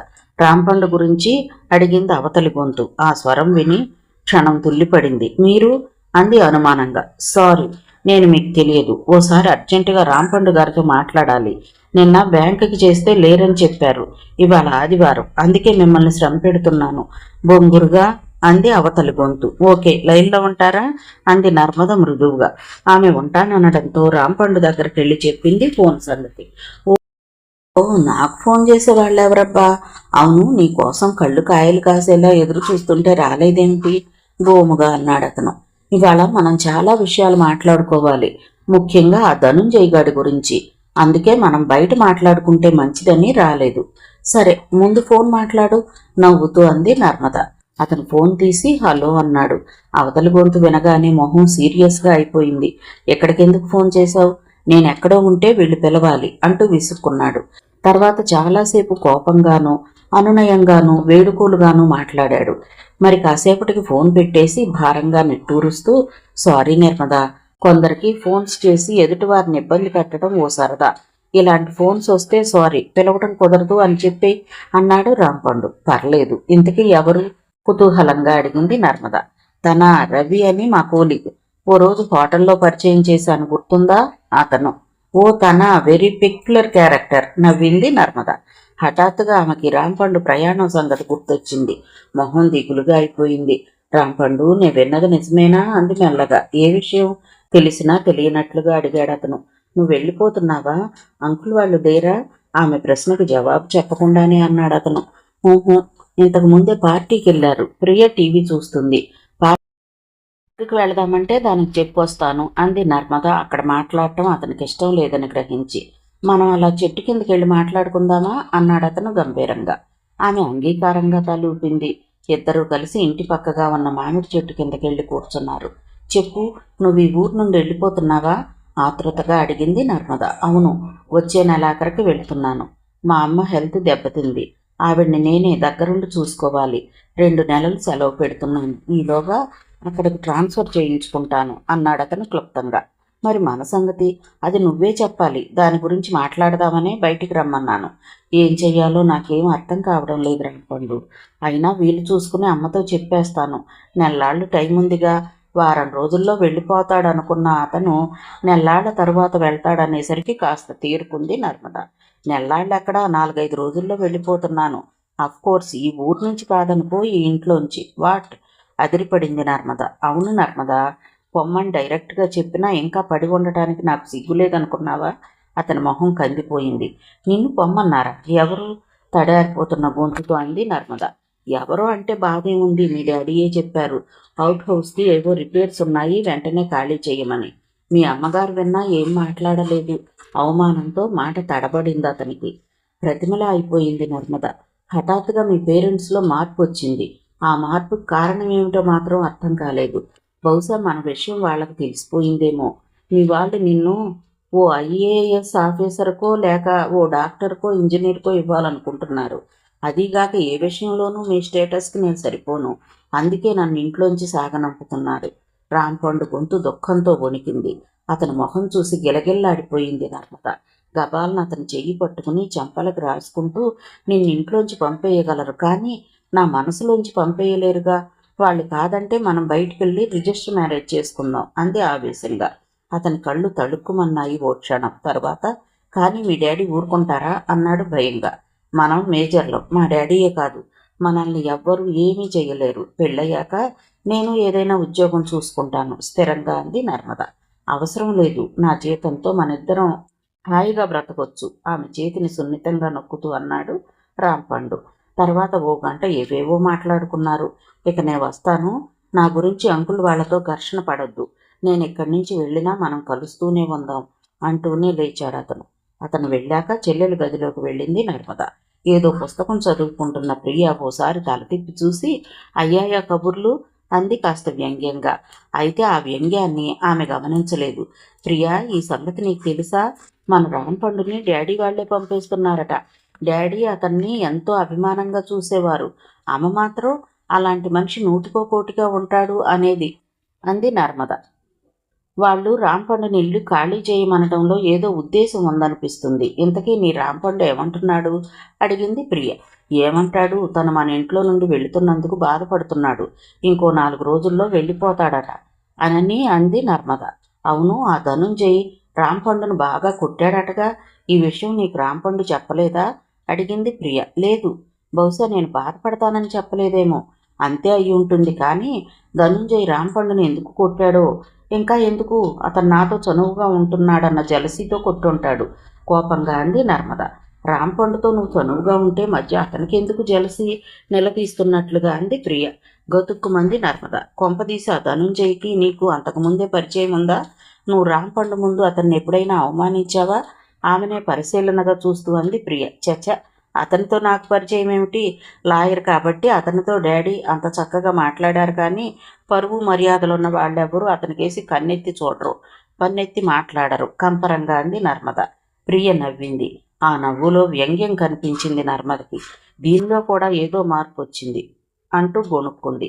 ఏం నిర్ణయించుకున్నావు? అంది ప్రియ ఆరెందల. దేని గురించి? అదే మీ పెళ్లి గురించి. పెళ్లి గురించా? తుళ్ళిపడింది నర్మద. అదే, నువ్వు రాంపండు బయటికి వెళ్ళిపోయి పెళ్లి చేసుకున్నావు అనుకున్నారు కదా, ఎక్కడ చేసుకుంటారా అని. రిజిస్టర్ ఆఫీసు సరే అనుకో, కానీ అగ్నిసాక్షిగా కూడా చేసుకుంటే మంచిదేమో అని అమాయకంగా అంది ప్రియ. తమ మాటలను ఆమె విన్నదని గ్రహించిన నర్మద కంగారు పడలేదు సరికదా, తేలిగ్గా ఊపిరి తీసుకుంది. సాధారణంగా ప్రియ ప్రతి విషయం తల్లికి చెప్తుందని ఆమెకు తెలుసు. 2 నిమిషాలు మౌనంగా దొర్లిపోయాయి. ప్రియతో కాదని చెప్పినా జలసీతో ధనుంజయ్ రాంపండు మీద చెయ్యి చేసుకున్నాడని గ్రహించింది నర్మద. ఆమె హృదయమంతా రాంపండు మీద సానుభూతితో నిండిపోయింది. సోఫాలో వాలి కళ్ళు మూసుకుంది భారంగా. అప్పుడే కారొచ్చి పోర్టుకోలో ఆగింది. రుళ్ళిపడి లేచారిద్దరు. రమాకాంతరావు, సుభద్ర లోపలికొచ్చారు. ఇద్దరి మొహాలు వెలిగిపోతున్నాయి. సుభద్ర నర్మద చెంపలు పుణికి ముద్దు పెట్టుకుంటుంటే బెత్తరపోయిందామె. ఏంటమ్మా అంత హ్యాపీగా ఉన్నారు? అంది ప్రియ కుతూహలంగా. హ్యాపీగాకేమిటే, మన నర్మదకి బ్రహ్మాండమైన సంబంధం వచ్చింది. ఏమైనా నా తల్లి అదృష్టవంతురాలు. మురిపంగా నర్మద కేసు చూస్తూ అంది సుభద్ర. మొహాలు చూసుకున్నారు అక్కా చెల్లెళ్ళు. డాడీ మళ్ళీ సంబంధాలు చూడటం మొదలుపెట్టారా? విసుగ్గా అంది నర్మద. నేనేం చూడలేదమ్మా, అతనే వెతుక్కుంటూ వచ్చాడు. ఇంత మంచి సంబంధం వస్తుందని నేను కల్లో కూడా ఊహించలేదు, గాలిలో తేలిపోతున్నట్లుగా అన్నాడు రమాకాంతరావు సోఫాలో వెనక్కు వాలుతూ. ఎవరు డాడీ అంత మంచివరుడు? నర్మద మొహంలో మారే భావాలను చూస్తూ ఆతృతగా అడిగింది ప్రియ. అదేనే, మన ధనుంజయ్ అంది సుభద్ర. ఆ ధనుంజయ్ తన తోడబుట్టిన వాడన్నంత ఉత్సాహంగా. బెత్తరపోయింది ప్రియ. కొయ్యబారిపోయింది నర్మద. రమాకాంతరావు, సుభద్ర ధనుంజయ్ గురించి ఏవేవో మాట్లాడుతూనే ఉన్నారు. నర్మదకి తల్లిదండ్రుల మీద ఏనాడు రానంత కోపం వచ్చింది. ఏమిటి, నిజంగానే ఆ గోండాకిచ్చి చేద్దామనుకుంటున్నారా నన్ను? అరిచినట్లుగా అంది. అతను గోండా కాదు, మంచి డాక్టరు అన్నాడు తండ్రి. కావచ్చు, కానీ అతని క్యారెక్టర్ మాత్రం మంచిది కాదు. 10 మందిలో తలెత్తుకుని తిరగలేడు. రేపో మాపో కటకటాల వెనక్కి వెళ్ళినా వెళ్ళొచ్చు. అలాంటి వ్యక్తికి నన్నిచ్చి కట్టబెడతారా? ఏమిటి నర్మదా, ఎవరో పెట్టిన కేసు గురించి మాట్లాడుతున్నావా? అంతా ఒట్టిదే. పైకొస్తున్న వాళ్ళని చూసి ఓర్వలేని వాళ్ళు ఏవేవో చేస్తారు, కానీ న్యాయం ఎప్పుడూ గెలుస్తూనే ఉంటుంది. ఎవరైతే అతని మీద కేసు పెట్టారో వాళ్లే మళ్ళీ విత్డ్రా చేసుకుని అతని కాళ్ళు పట్టుకుని మరీ క్షమాపణ చెప్పుకున్నారట. కళ్ళు చేతులు తిప్పుతూ అంది సుభద్ర. అయినా నేను అతన్ని చేసుకోను, ఖచ్చితంగా అంది నర్మద. రమాకాంతరావు మొహం గంభీరంగా అయిపోయింది. చేసుకుంటావా లేదా అని నిన్ను అడగలేదు, నువ్వు అతన్నే చేసుకుంటున్నావు అంతే అంటూ మేడ మీదకి వెళ్ళిపోయాడు. అతని వెనక సుభద్ర కూడా వెళ్ళిపోయింది. వాళ్ళు వెళ్ళాక నిస్సహాయంగా కాళ్ళు నేలకేసి కొట్టి సోఫాలో దిళ్లు విసిరి తన కసి తీర్చుకుంది నర్మద. ప్రియ మాత్రం అలా చూస్తూనే ఉండిపోయింది. అక్క, భోంచేద్దామా? కాసేపు తర్వాత అడిగింది. నాకేమొద్దు, నువ్వు తిను అరిచింది నర్మద. అరిచి గోల పెడితే సమస్యలు పరిష్కారం కావు. తిండి మానేస్తే నీరసం వస్తుంది తప్ప కోరింది రాదు. పద అన్నం తిందాం అంటూ బలవంతంగా నర్మదని డైనింగ్ టేబుల్ దగ్గరకు తీసుకెళ్ళింది ప్రియ. ఆ రోజు వంటావిడ సాయంత్రం పెందలాడే వంట చేసి పెట్టి వెళ్ళిపోయింది. ప్రియ, ఈ ప్రాబ్లం సాల్వ్ అయ్యేది ఎలాగే? బేలగా అంది నర్మద. జరిగినదంతా ఓసారి రాంపండు దగ్గరికి వెళ్ళి చెప్పు. అతను కూడా నీ అంత ప్రేమిస్తుంటే, నిన్ను పెళ్లి చేసుకోవడానికి సిద్ధంగా ఉంటే ఇద్దరు బయటికి వెళ్ళి చేసేసుకోండి. అతనికి ఆ ధైర్యం లేకపోతే డాడీ వాళ్ళు చెప్పినట్టు ఆ ధనుంజయనే చేసుకో అంది ప్రియ అన్నం కూరలు ప్లేట్లో వడ్డిస్తూ. అంతా బాగానే ఉన్నా చివరి మాట మాత్రం నచ్చలేదు నర్మదకి. ధనుంజయని చేసుకోవడం ఏంటి? నా కంఠంలో ప్రాణం ఉండగా నేను అతన్ని చేసుకోను. అయినా రాంపండు నన్ను ప్రాణం కన్నా ఎక్కువగా ప్రేమిస్తున్నాడు, ఆరాధిస్తున్నాడు. నేను అనాలే కానీ ఈ క్షణంలో పెళ్లి చేసుకుంటాడు అంది గర్వం. మరింకే, వెళ్ళి అడిగేయి. కానీ డాడీ వాళ్ళకి తెలియకుండా. తెలిస్తే ఈ పెళ్లికి చస్తే ఒప్పుకోరు, గబాలనంది ప్రియ. అది నిజమే అంది నర్మద దిగులుగా. ఎలాగో భోజనం అయిందనిపించారు ఇద్దరు. ప్రియా, డాడీ వాళ్ళకి తెలియకుండా నేను రాంపండు పెళ్లి చేసుకున్నామే అనుకో. ముందు ఆవేశపడి తిట్టినా తర్వాత కోపం పోయి మళ్ళీ ఆదరిస్తారు కదూ అమాయకంగా అడిగింది నర్మద. ఏమో, నాకు అనుమానమే. అమ్మ ఆదరించినా డాడీ మాత్రం క్షమించరు. తనకి కులాభిమానం చాలా ఎక్కువ. అయినా పెళ్ళయ్యాక అమ్మ వాళ్ళు ఏమనుకుంటే నీకెందుకు అంది ప్రియ. ఆ మాట చెంపదెబ్బ కొట్టినట్లు అనిపించింది ప్రియకి. మొహం కందిపోయింది. కానీ ఒక్కటి, ఆమె ముఖ కవళికల్ని గమనించకుండానే అంది ప్రియ. నర్మద కళ్ళు చిట్లించి చూసింది. ఎవరి మాట ఎలా ఉన్నా ఆ ధనుంజయ్ మాత్రం క్షమించడు. ఎందుకంటే నిన్ను అతను పిచ్చిగా ఆరాధిస్తున్నాడు అంది ప్రియ. నర్మద మొహం మళ్లీ దిగులుగా అయిపోయింది. నిజమే, అతను గోండా కూడా అంది నీరసంగా. ఇక వెళ్ళి పడుకో, నాకు నిద్ర వస్తుంది ఆవులిస్తూ అంది ప్రియ. ప్రియా, నీకు ధనుంజయ్ ఇల్లు తెలుసా హఠాత్తుగా అంది నర్మద. ధనుంజయ్ ఇల్లా? నాకేం తెలుసు? అమ్మ వాళ్ళు మాట్లాడుకుంటుంటే వింటుంటావుగా. కనీసం ఏరియా అయినా తెలుసేమో అని.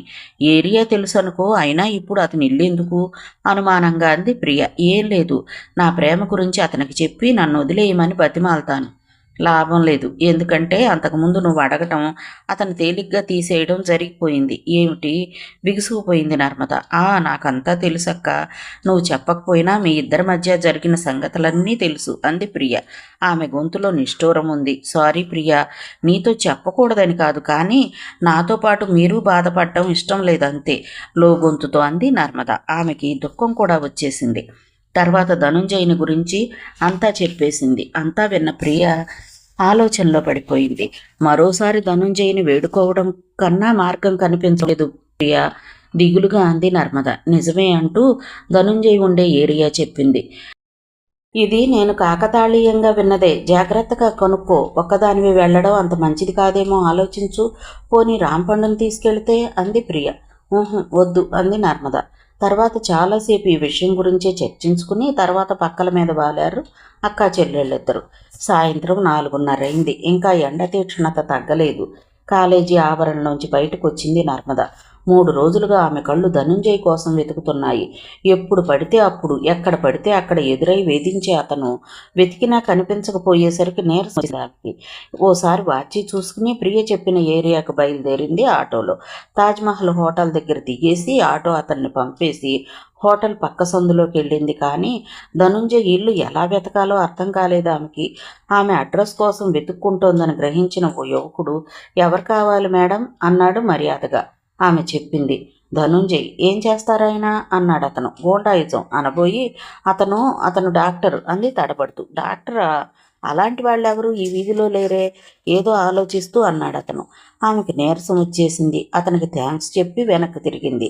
4 అడుగులు వేసిందో లేదో హలో అంటూ పరిగెత్తుకొచ్చాడు ధనుంజయ్. అతన్ని చూడగానే ప్రాణం లేచొచ్చినట్లయింది ఆమెకి. సన్నగా నవ్వింది. అతను ఆశ్చర్యంగా చూశాడు. ఏంటి ఇలా వచ్చారు? ఇక్కడ మీ వాళ్ళు ఎవరైనా ఉన్నారా అన్నాడు కుతూహలంగా బహువచనంతో సంబోధిస్తూ. అవును, కానీ వాళ్ళు లేరు, వెళ్ళిపోతున్నాను. అవును, మీ ఇల్లు ఎక్కడైనా సాధ్యమైనంత అమాయకంగా అడిగింది నర్మద. అవును, ఇదిగో ఆ కనిపించే మేడ మీద గదిలో ఉంటున్నాను. మీకు అభ్యంతరం లేకపోతే ఓసారి వచ్చి మా రూమ్ చూడండి వేడుకోలుగా అన్నాడు అతను. పదండి అంది నర్మద. అతను ఆశ్చర్యపోయినా ఆమె వస్తున్నందుకు పొంగిపోయాడు. ఇద్దరూ కలిసి మేడ మీద ఉన్న అతని గదిలోకి వెళ్ళారు. గది చిన్నదే అయినా నీట్గా సర్ది ఉంది. అతను ఫ్లాస్క్లోంచి కాఫీ వంచి ఆమెకు అందించాడు. ఆమె కాదనలేదు. గోరువెచ్చగా ఉంది కాఫీ. 2 గుక్కల్లో తాగేసి ఓ పక్కగా ఉన్న పెయింటింగ్స్ కుతూహలంగా చూడసాగింది. అవి అతనే వేశాడని గ్రహించి విస్తుపోయింది. ఈ గోండాలో ఎంత మంచి ఆర్టిస్టు దాగున్నాడా అనుకుంది విస్మయంగా. ఇప్పుడు చెప్పండి కంగుమంది అతని గొంతు. ఏమిటి అందామె తుళ్ళిపడి తేరుకుంటూ. ఏం చెప్పాలనుకుని నన్ను వెతుక్కుంటూ ఎంత దూరం వచ్చారో అది నవ్వాడతను. ఆమె బెత్తరపోయింది. తల వంగిపోయింది. మీరు చెప్తారా, నన్ను చెప్పమంటారా మళ్ళీ అతనే అన్నాడు కులాసాగా. నేనెందుకు వచ్చానో మీకు తెలుసా? తను చాలా మర్యాదగా సంబోధిస్తోంది నర్మద. అవును మరి, అవసరం ఆమెది. తెలుసు. మొన్న ఓ పార్టీలో మీ డాడీ మమ్మీ కలిశారు. ఓ ప్రపోజల్ చెప్పారు. నేను ముందు ఆశ్చర్యపోయినా తర్వాత ఆనందంతో ఉక్కిరిబిక్కిరైపోయాను. నా అంగీకారం చెప్పేశాను. కానీ మీరు ఒప్పుకోలేదట కదా. అవును మరి, మీరు ఆ రాంపండో దోసపండో అతన్ని ప్రేమించారుగా, ఎలా ఒప్పుకుంటారు? కానీ తప్పదు. మీ డాడీ మన పెళ్లి నిశ్చయం చేశారు.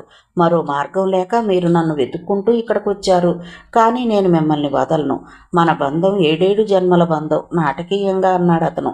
ఆమెలో అణిచిపెట్టిన ఆవేశం ఇంతెత్తున లేచింది. నేను నిన్ను ప్రేమించలేదు, మరొకరిని ప్రేమించాను మొర్రో అంటున్నా నా వెంటబడటానికి నీకు సిగ్గులేదు అరిచినట్లుగా అంది. లేదు, సిగ్గు లజ్జ లాంటివన్నీ నిన్ను చూసిన క్షణంలోనే మర్చిపోయాను. నాకిప్పుడు కావలసింది నీ సాన్నిధ్యం. నీ కళ్ళలోకి అలా చూస్తుంటే నాకు నిద్రాహారాలు అక్కర్లేదు. నిజం dear, I love you so much. కళ్ళు మూసుకుని తన్మయత్వంగా అన్నాడు అతను. నర్మదకు నీరసం వచ్చేసింది. గబాలన లేచి అంతేనా అంది విసురుగా. అంతకన్నా మార్గం లేదు. నువ్వు మరొకరి సొత్తైపోయావని తెలిసిన రోజున ఈ ధనుంజయే ఉండడు అన్నాడు అతను స్థిరంగా.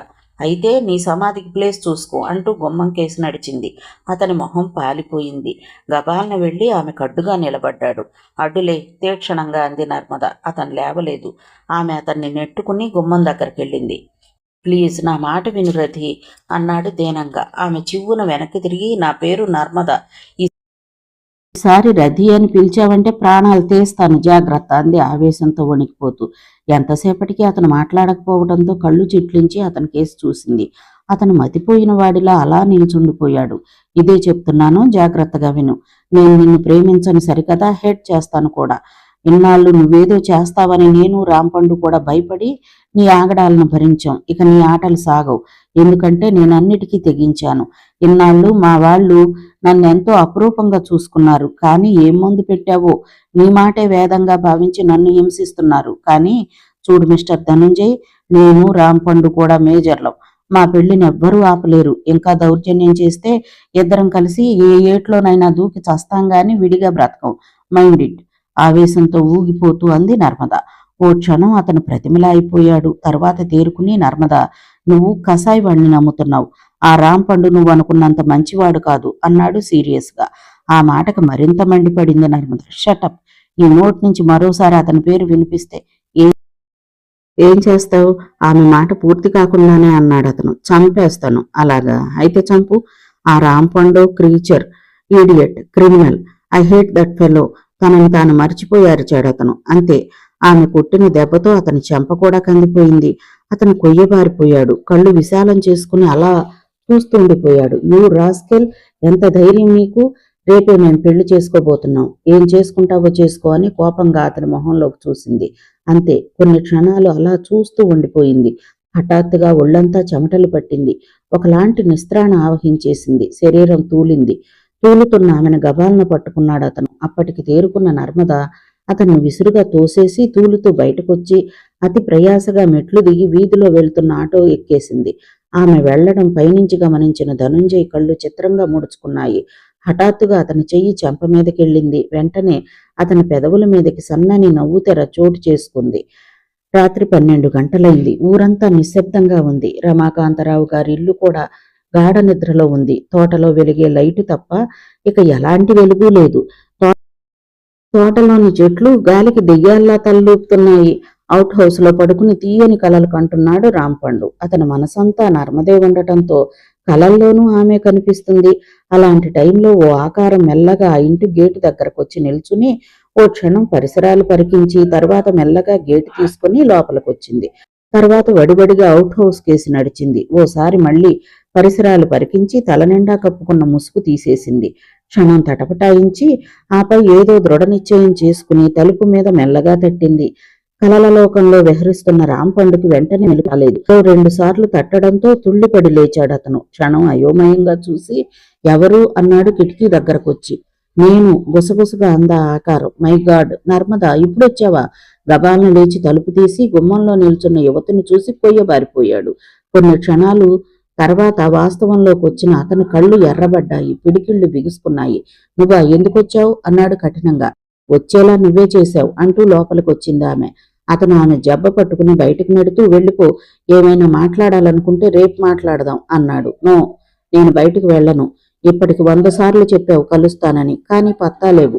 పైగా నర్మదను కట్టుకోవడానికి సిద్ధపడుతున్నావు. నా నుంచి తప్పించుకోవడానికి ఊరొదిలి వెళ్ళిపోతున్నావు. అది తెలిసే నీకు ఫోన్ చేశాను. కానీ నువ్వు బ్యాంకులో ఉండి లేనట్లు చెప్పించావు. అందుకే నర్మద ఇంటికి ఫోన్ చేశాను. అది నా గొంతు గుర్తుపట్టినట్లుగా ఉంది. అనుమానంగా అడిగింది. అయినా నేను చెప్పలేదు. గొంతు మార్చి ఎలాగో మేనేజ్ చేశాను. మంచం మీద కూర్చుంటూ అందామె. అతని కళ్ళు నెత్తురు ముద్దలైపోయాయి. యూ డెవిల్, ముందు ఇక్కడి నుంచి పోతావా పోవా అన్నాడు ఆవేశంగా. వెళ్ళను. నువ్వు శ్రీరామచంద్రుడు అనుకుంటోంది నర్మద. నిజంగా అలాగే నటిస్తున్నావు. నువ్వు గోముఖ వ్యాఘ్రానివని తెలియక నీ అత్యాచారానికి బలైపోయాను. ప్రేమించిన రమేష్కి, ప్రాణప్రదమైన చదువుకి దూరమైపోయాను.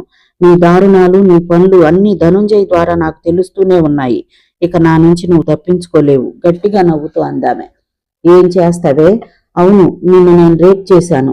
ఇంకా చాలా దారుణాలు చేశాను. అయితే ఏమిటా? నర్మదకు చెప్తావా? చెప్పు. నువ్వే కాదా, భగవంతుడు వచ్చి చెప్పినా తను నమ్మదు. నా కోసం వాళ్ళ పేరెంట్స్ని వదులుకోవడానికి సిద్ధంగా ఉంది గర్వంగా అన్నాడు అతను.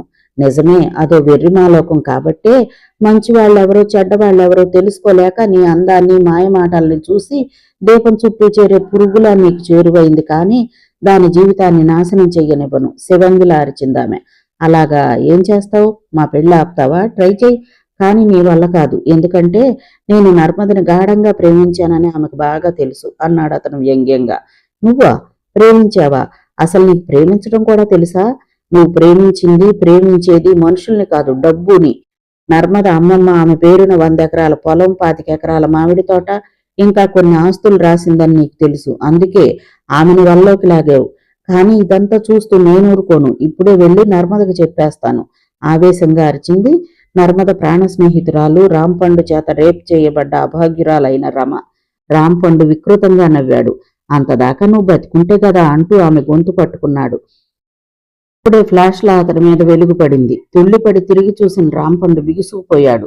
అప్రయత్నంగా రమ మెడ మీద నుంచి చేతులు తీసేశాడు. కారణం, చేతిలో కెమెరాతో నర్మద. కొన్ని క్షణాల తర్వాత తేరుకున్న రాంపండు, నర్మద అసలేం జరిగిందంటే మా కోలీగ్ రమేష్ అంటూ ఏదో చెప్పబోయి నర్మద మొహాన్ని చూసి టక్కున ఆపేశాడు. ఆమె మొహం గంభీరంగా ఉంది అనే కన్నా పేలబోయే అగ్నిపర్వతంలా ఉందంటే బాగుంటుందేమో. రమ, నువ్వెలారా అంది నర్మద. అంతవరకు బిత్తరపోయి చూస్తున్న రమ ఒక్క అంగలో స్నేహితురాలి దగ్గరకొచ్చి ఆమెను పట్టుకుని బావురుమంది. నర్మదా, ఇతను నన్ను. దుఃఖంతో ఆమెకు మాట రాలేదు. నాకంతా తెలిసింది రమ, కానీ ఈ విషయం నాకు ముందే చెప్పాల్సింది. అయినా మించిపోయిందేమి లేదు. జరగాల్సిన కథంతా నేను జరిపిస్తాను. నువ్వు లోపలికి రా అంది నర్మద అనునయంగా. నర్మద, ఆమె చెప్పేదంతా నమ్మకు. తను ఆ ధనుంజయ మనిషి. ఇద్దరూ కలిసి మనల్ని వేరు చేయాలనుకుంటున్నారు అన్నాడు రాంపండు ఆమెకు దగ్గరగా వస్తూ. అబద్ధం నర్మద. అమ్మ వాళ్ళు లేని సమయంలో వచ్చి తలుపు తట్టాడు. రమేష్ ఫ్రెండ్ కదా అని తలుపు తీస్తే తాగిన మైకంలో ఏదో వాగాడు. నేను బయటికి పొమ్మంటే బలవంతంగా తలుపు మూసి చేయి పట్టుకున్నాడు. నేను ఎదురు తిరిగితే తన కరాటే విద్యతో నన్ను కొట్టి నాకు స్పృహ పోయాక మరోసారి బావూరు మంది రమ. ఇప్పుడేమంటావు రాంపండు? కంగు మంది రమాకాంతరావు గొంతు. రాంపండు నోట మాట రాలేదు. నిలువెల్లా ఒడికిపోతున్నాడు. నర్మద, ముందు రమని లోపలికి తీసుకురా అంది సుభద్ర. అప్పటికే ఇంటిల్లిపాది లేచారు. ప్రియ రమని లోపలికి తీసుకెళ్ళింది. చూడు మిస్టర్, నువ్వు చేసిన దారుణాలన్నింటికీ ఆధారాలు సంపాదించాను. నువ్వు రమని చంపబోవటం నర్మద కెమెరాలో ఉంది. నువ్వేమిటో, నీ గతమేమిటో, నీ మెంటాలిటీ ఎలాంటిదో తెలుసుకోకుండా నీ మీద జాలిపడి నీకు ఇల్లు ఇవ్వడం మేం చేసిన మొదటి తప్పు. ఒంటరివాడివి, అమాయకుడివి, అతి మంచివాడివి అని భావించి మా పిల్లలతో చనువుగా ఉండనివ్వడం కూడా రెండో తప్పు. అయినా మంచి వాళ్ళకి ఎప్పుడూ మంచి జరుగుతుంది కాబట్టే నీ విషయంలోంచి నర్మద బయటపడింది. నిన్ను ఊరికంబం ఎక్కించాలన్నంత కోపంగా ఉంది నాకు. కానీ నిన్నేం చెయ్యను. ఎందుకంటే ఈ రమ కూడా నా కూతురు లాంటిదే. నిన్ను జైలుకు పంపినంత మాత్రాన ఆమె జీవితం చక్కబడదు. నీకు అవకాశం ఇస్తున్నాను. వారం రోజుల్లో రమ మెడలో తాళి కట్టాలి. ఆమెను అపురూపంగా చూసుకోవాలి. ఆమె మీద ఏగవాలినా నువ్వు కటకటాలు వెనకుంటావు. చక్కని జీవితం కావాలో, జైలు గోడలు కావాలో బాగా ఆలోచించుకో అన్నాడు రమాకాంతరావు గంభీరంగా. రాంపండు మాట్లాడలేదు. నేల చూపులు చూస్తూ నిల్చున్నాడు. అతని ముఖ కవళికలు గమనించిన రమాకాంతరావు, ఒకవేళ వెళ్ళిపోతే ప్రాబ్లం ఉండదని తెల్లారేసరికి విషాణ ఎత్తేద్దామని చూస్తున్నావేమో. ఈ లోకంలో ఎక్కడున్నా నిన్ను పట్టుకు తీరతాను అన్నాడు కఠినంగా. తొందరలేదు, బాగా ఆలోచించుకో అంది నర్మద. ఇక పదండి అంది సుభద్ర ఈసారి ఏహ్యంగా రాంపండు వంక చూస్తూ. అందరూ వెళ్ళిపోయారు. ఒంటరిగా మిగిలిపోయాడు రాంపండు. అతనికి పిచ్చి పట్టేలా ఉంది. సిద్ధాన్నాన్ని పాడు చేసిందా రాక్షసి. ఎంత చక్కని ప్లాన్ వేసి ఇంట్లో చేరాడు. ఎంత మంచిగా నటించి ఇంటిల్లిపాదిని మభ్యపెట్టాడు. తన అందాన్ని, ఆకర్షణని పెట్టుబడిగా పెట్టి నర్మదని ఎంత చక్కగా ఆకట్టుకుని ప్రేమలోకి దించాడు. అంత బూడిదలో పోసిన పన్నీరైపోయింది అనుకుంటూ తల బాదుకున్నాడు. అతనికి ఊరి నుంచి పారిపోవాలనుంది, కానీ రమాకాంతారావు గారి శక్తి అతనికి బాగా తెలుసు. అతను అన్నట్లు ఈ లోకంలో ఎక్కడున్నా కాళ్ళు చేతులు కట్టి మరీ లాక్కొస్తాడు. అలా అని ఎవరినో ప్రేమించిన రమను ఎలా చేసుకోవడం? ముందు నుయ్యి వెనక గొయ్యిలా ఉంది తన పరిస్థితి అనుకుంటూ జుట్టు పీక్కుంటున్నాడు. తల బాదుకున్నాడు. తర్వాత ఆలోచనలో పడ్డాడు. తప్పని పరిస్థితిలో రమ మెడలో తాళి కట్టడానికి ఒప్పుకున్నాడు రాంపండు అయిష్టంగానే. రమాకాంతరావే కాదు, ఈ మాట విని ఇంటిల్లిపాది సంతోషించారు. ఈ శుభవార్త చెప్పడానికి అర్జెంటుగా రమ్మని రమకు ఫోన్ చేసింది నర్మద. నర్మద దగ్గరకు వెళ్తున్నానని చెప్పి బయలుదేరింది రమ. జరిగిన గొడవ ఇంట్లో ఎవ్వరికీ తెలియదు గాని ఇల్లు కదలని కూతురు కాస్త బయటికి వెళ్తుందని సంతోషించారు తల్లిదండ్రులు. స్నేహితురాలకి ఎదురెళ్లి చేతులు పట్టుకుని లోపలికి తీసుకొస్తూ, రమా, కాస్త తేరుకున్నావే అంది నర్మద ఆనందంగా. రమ పేలవంగా నవ్వింది. ఇక అలా నవ్వకు తల్లి, నీకు మంచి రోజులు వచ్చాయి అంది నర్మద నవ్వుతూ. నాకు మంచి రోజులా? ఈసారి పెద్దగా నవ్వింది రమ. అవునమ్మా, రాంపండు నిన్ను పెళ్లి చేసుకోవడానికి ఒప్పుకున్నాడు అంది సుభద్ర. రాంపండా? నన్నా? కంపరంగా అంది రమ. బెత్తరపోయారు తల్లి కూతుళ్ళు. ఆ మృగం నన్ను చేసుకోవడం ఏంటి? అతను చేసుకుంటానంటే మాత్రం నేను చేసుకోవద్దు అంది మళ్ళీ రమ. అదేమిటి, ఎంత జరిగాక ఇప్పుడు చేసుకోనంటావే కంగారుగా అడిగింది నర్మద. ఎంత జరిగాక? ఎవడో ఏదో తన పశుబలంతో చేస్తే ఆ పశువుతోనే జీవితాంతం బాధలు పడాలా? అయినా జరిగిన దాంట్లో నా తప్పేముంది అని నిలదీసింది రమ. అయితే అతన్ని చేసుకోవా? విస్మయంగా అడిగింది సుభద్ర. ఆమె అడ్డంగా తలూపింది. నర్మదకి మాత్రం చాలా చిరాకు కలిగింది స్నేహితురాలి మీద. ఏం జరగలేదనుకుంటే మరి ఆ ఏడుపులు, పెడబొబ్బలు, కాలేజీ మానడాలు ఎందుకు అంది కోపంగా. జరిగిన దాంట్లో నా తప్పు లేదన్నాను. ఓసారి కాటేసిన సర్పాన్ని తల మీద పెట్టుకోమంటే పెట్టుకోనన్నాను, అంతేకాని బాధ లేదనలేదు. నేను ఆడదాన్నే, నేనేం పోగొట్టుకున్నానో నాకు బాగా తెలుసు గంభీరంగా అంది రమ. మరి అతనితో మాట్లాడాలని ఎందుకు తాపత్రయపడ్డావు? అతని కోసం ఎందుకు ఫోన్లు చేశావు? అన్నిటికీ మించి అర్ధరాత్రి ఒంటరిగా అతని ఇంటికి ఎందుకు వెళ్ళావు? నిలదీసినట్టుగా అంది నర్మద. దానికి భారంగా నవ్వింది రమ. అతనితో మాట్లాడాలనుకున్నాను, నిజమే. అతన్ని కలవాలనుకున్నాను, అది నిజమే. కానీ ఏదీ జరగలేదు. అతను తెలివిగా నా నుంచి తప్పించుకున్నాడు. బహుశా నీలాగే అతను తనని పెళ్లి చేసుకోమని అడుగుతానని భ్రమపడి ఉండొచ్చు, కానీ నాకు అతన్ని పెళ్లి చేసుకునే ఉద్దేశం ఎప్పుడూ లేదు అంది. మరెందుకు అతన్ని కలవాలని ప్రయత్నించావు? అసహనంగా అంది నర్మద, ఈసారి ఆమె మొహంలోకి చూసి. నీకోసం అంది రమ. నాకోసమా? తుళ్ళిపడింది నర్మద. సుభద్ర వింతగా చూసింది. ఎస్, అతను మీ ఇంట్లో ఉన్నాడని నాకు తెలుసు, కానీ ఓ దురుద్దేశంతో వచ్చాడని తెలియదు. ఏదో సరదా మాట్లాడతాడని తెలుసు, కానీ నీకు వల వేస్తాడని తెలియదు. కానీ తర్వాత తెలిసింది విషయం. నీకు చెప్పాలనుకునేలోగానే ఈ దారుణం జరిగిపోయింది. నేను కృంగిపోయానని మీకే కాదు, అమ్మ వాళ్ళకు కూడా అతని పేరు చెప్పలేదు. కానీ అతని నుంచి నిన్ను దూరం చెయ్యాలని ఎవ్వరికీ తెలియకుండా అతనికి ఫోన్ చేసేదాన్ని. కానీ అతను నా నుంచి పారిపోయాడు. ఇటీవలే తెలిసింది అతను ఊరు నుండి వెళ్ళిపోతున్నాడని, అది నీతో కలిసి. అందుకే తెగించి ఇంటికొచ్చాను. ఎలా అయితేనేం అతని గురించి మీకు తెలిసిపోయింది. నాకంతే చాలు భారంగా అంది రమ. నర్మద కళ్ళల్లో నీళ్లు తిరిగాయి. పిచ్చి రమ, నా కోసం ఎంత తాపత్రయపడ్డావా? అసలు అతని విషయం ముందుగానే చెప్తే ఈ గొడవంతా ఉండేదే కాదు కదే అంది బాధగా. లాభం లేదు నర్మద, అప్పుడు అతన్ని మైకంలో పూర్తిగా మునిగిపోయిన నీకు ఎవరు ఎంత చెప్పినా లాభం లేదు.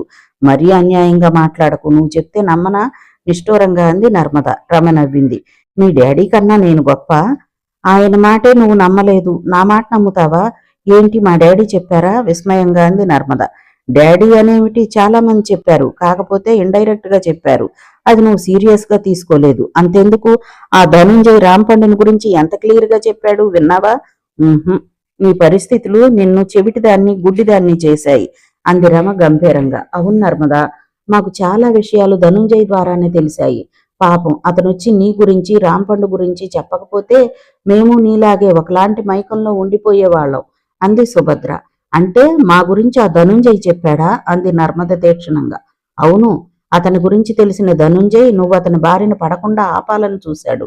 నీకు చెప్తే నువ్వు వినలేదు. అందుకే క్లయింట్ల డాడీ దగ్గరకు వచ్చి అన్ని విషయాలు వివరంగా చెప్పాడు. అంతేకాదు, నిన్నేం అనొద్దని ప్రమాణం కూడా చేయించుకున్నాడు. నిజంగా అతను చాలా పెద్ద మనిషి. నా విషయం తెలిసి చాలా బాధపడ్డాడు. నా మూలంగానే ఆ రాంపండును చితక తన్నాడు. నీ జోలికి వెళ్ళొద్దని వార్నింగ్ ఇచ్చాడు, కానీ ఆ రోగ్ రాంపండు నిన్ను వదల్లేదు ఆవేశంగా అంది రమ. నర్మదకి మదిపోయినట్లయింది. ధనుంజయ్ ఓ ఆగర్భ శత్రువులా అనిపించాడు. అందరూ కలిసి తనని చిత్రహింసలు పెడుతున్నట్లు పరిహసిస్తున్నట్లు అనిపించింది. ఓ ధనుంజయ్, ఎంత తెలివి గలవాడివి! ఎంత తెలివిగా ఇంతమందిని బుట్టలో వేశావు! నీ మాయ మాటలతో మా వాళ్ళని గారడీ చేసి వాళ్ల నోటితోనే పిల్లనిస్తాననేలా చేసుకున్నావు. శభాష్! కానీ నేను ప్రాణం పోయినా చేసుకోను అనుకుంది. పైకి మాత్రం ఓ అయితే ఇంకేం, వరమాల పట్టుకుని అల్లుడిని ఆహ్వానించండి అంది వ్యంగ్యంగా. ఆహ్వానించాం, కానీ నీ అంగీకారం లేదని అతను చేసుకోనన్నాడు సీరియస్గా అంది సుభద్ర. బిత్తరపోయింది నర్మద. ఆమె మొహం చూసి రమ, ఇప్పుడు అవన్నీ ఎందుకంటే రాంపండు విషయంలో నర్మద ఇప్పటికే దెబ్బతినుంది. ఇప్పుడు మళ్ళీ ధనుంజయుని గురించి మాట్లాడి దాన్ని మరింత బాధ పెట్టొద్దు అంది. నిజమే అనిపించింది సుభద్రకు కూడా. సరేలే, ఇప్పుడు జరగాల్సింది చూడండి అంది బలవంతంగా నవ్వుతూ. కానీ నర్మద నవ్వలేదు, మౌనంగా ఉండిపోయింది. ఇంకా జరగాల్సిందే ఉందాంటీ, అతగాడిని ఊరి నుంచి తరిమేయడమే అంది రమ. మనసులో అగ్నిపర్వతాలు రగులుతున్నా పైకి శాంతంగానే ఉంది. అయితే నువ్వు రాంపండుని చేసుకోవా అడిగింది సుభద్ర. తడుముకోకుండా అనేసింది రమ. ఇంతలో రమాకాంతరావు వచ్చాడు. రమ నిర్ణయం విని అతను షాక్ తిన్నాడు. ఇంకోసారి బాగా ఆలోచించుకోమ్మా అన్నాడు అనునయంగా.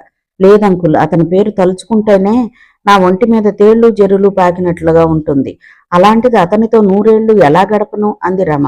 ఆమె గొంతులోని స్థిరత్వాన్ని, మొహంలోని ఏహ్యభావాన్ని గమనించిన రమాకాంతరావు దంపతులు భారంగా నిట్టూర్చారు. అయితే నువ్వో మాట ఇవ్వాలి. కాసేపు తర్వాత నోరు తెరిచింది నర్మద. ఏమిటే? నవ్వుతూ చూసింది రమ.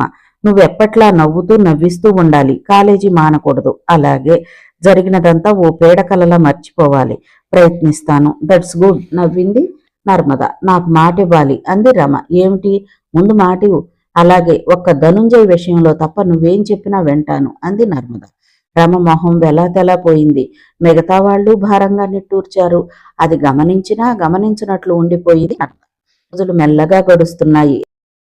రాంపండు ఊరొదిలిపోయాడో ఉద్యోగం వదిలిపోయాడో తెలియదు గాని మళ్ళీ ఎవరికి కనిపించలేదు. రమ దాదాపు మామూలు మనిషి అయిపోయింది. వీణ, రమ, నర్మద ఎప్పట్లా కాలేజీకి పిక్నిక్లకి వెళ్ళొస్తున్నారు. అయితే నర్మదలో మునుపటి ఉత్సాహం లేదు. ఏదో పోగొట్టుకున్నట్లు డల్గా ఉంటుంది. ఎవరెంత ప్రయత్నించినా ఆమె మనసులోని బాధను తెలుసుకోలేకపోయారు. ఎంత తెలిసినా రాంపండును మర్చిపోలేకపోతోందా అనుకున్నారు ఫ్రెండ్స్. ధనుంజయుని గురించి నిజం తెలిసి అతన్ని హెడ్ చేసినందుకు బాధపడుతుందా అనుకున్నారు తల్లిదండ్రులు. అయితే ఇవేం కావు. నర్మద మనసులో సెగలా రేగలే కారణాలు. ఒక లోపర్ని నమ్మి అతడాడించినట్లు ఆడినందుకు, తన మనసుని అమాయకంగా అతని ముందు ఉంచినందుకు ఆమెకి సిగ్గుగా ఉంది. తన మూలంగానే రమ జీవితం నాశనమైందన్న బాధ ఆమెని కృంగతీస్తుంది. తన పరిచయం చెయ్యకపోతే రాంపండు కన్ను ఆమె మీద పడేది కాదని ఆమె నమ్మకం. రాంపండు కొలీగ్ రమేష్ ద్వారా వాళ్ళ పరిచయం పెరిగిందని తెలిసినా తనని తానే ఎక్కువగా నిందించుకుంటుంది. ఆమె కాస్త మనశ్శాంతినిచ్చిన విషయం ఏమిటంటే ధనుంజయ్ ఆమెకు కనిపించడం లేదు. ఇంట్లో కూడా ఎవరూ అతని గురించి మాట్లాడడం లేదు.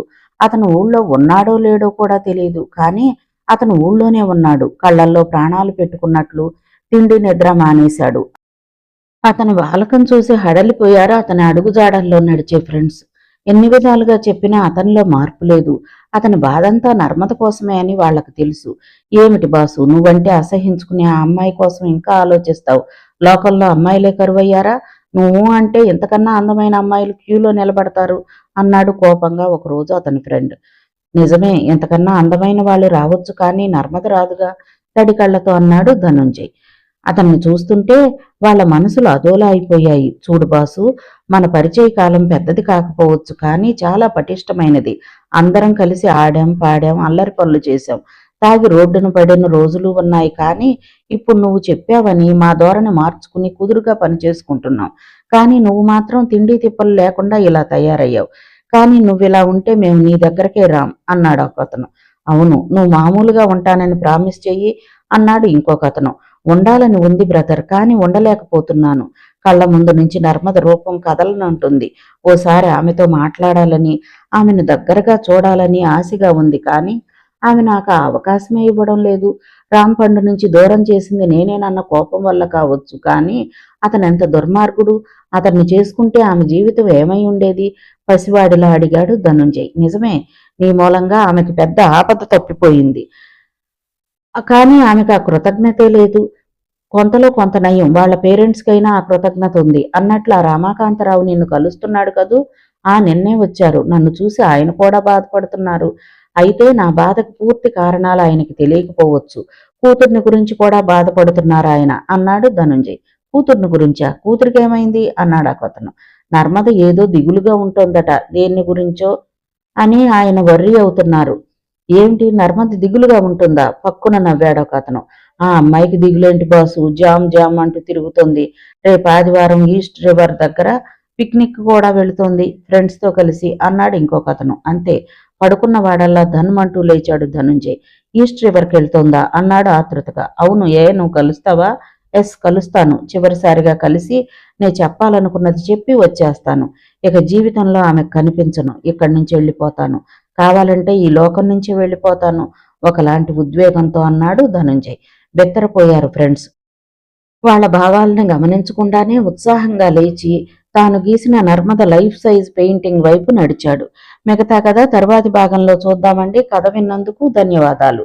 ఈ నవల మీకు నచ్చితే ఒక లైక్ చేయండి, షేర్ చేయండి, నా ఛానల్ని సబ్స్క్రైబ్ చేసుకోండి, నన్ను సపోర్ట్ చేయండి.